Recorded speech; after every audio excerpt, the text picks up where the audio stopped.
आणि जरी परराज्यातल्या लोकांनी हा कार्यक्रम या ठिकाणी केला असला तरी एकजुटीनं कार्यक्रम केलेला आहे। मी माझ्या भाषणामध्ये त्यांना असं सांगितलं की सगळे आपण एकत्र राहत असताना एखाद दुसरी व्यक्ती अशी असते की या संपूर्ण कम्युनिटीला बदनाम करण्याचा प्रयत्न करत असते। ती व्यक्ती तुम्हीच शोधून काढा। तुम्ही महाराष्ट्रामध्ये राहताना जसं नोकरी करता तसा महाराष्ट्राचा अभिमान देखील तुम्हाला असला पाहिजे आणि माझ्या मराठी भाषेचा देखील अभिमान असला पाहिजे। आणि आपल्या लक्षात आलं असेल की जे खरोखरच प्रामाणिकपणाने या सगळ्या क्षेत्रामध्ये काम करतात त्यांनी माझा हा मुद्दा उचलून धरला आणि मी त्यांना सांगितलं की उद्या पुढच्या कार्यक्रमाला तुम्ही भगवं जॅकेट घाला, ते पण त्यांनी मान्य केलं।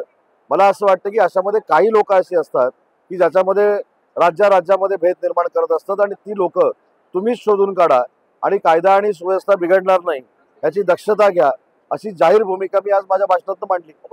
देखील आज उल्लेख केला नाही, छठ पूजेचा मी उल्लेख असा केला की ज्यावेळी छठ पूजा ह्या परिसरामध्ये सुरू झाली त्यावेळी त्यांच्या अनंत अडचणीवर मात करून त्यांना तिथं पाठिंबा देण्याचं काम शिवसेनेनं केलेलं होतं।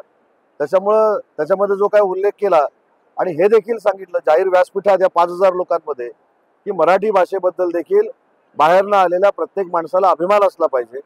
आम्हाला बाकीच्या भाषांचा जसा अभिमान आहे तसा मराठीचा अभिमान हा प्रत्येक महाराष्ट्रातल्या माणसाला असला पाहिजे।